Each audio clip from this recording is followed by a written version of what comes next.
think listening to that music, I think especially the ارحو, I think it sounds really sad. I guess an English word that would be good for it, maybe melancholic, which means not like sad, but sort of just quiet and sort of thinking carefully about something. It definitely did not sound very happy and like excited and passionate kind of music. So sort of makes people feel calm and almost a little bit sleepy listening to it. Today, when we were trying the different kinds of instruments and like experiencing them,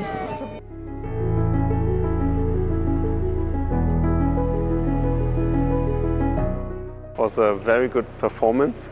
So I liked this music and also the combination of the different instruments.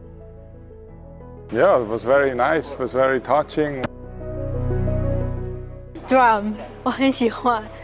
This instrument, the teacher, I guess, she told me about this movement is like, it sounds like water, or it sounds like water moving. 像流水一样的声音。然后我们还可以食指这样往下画圈。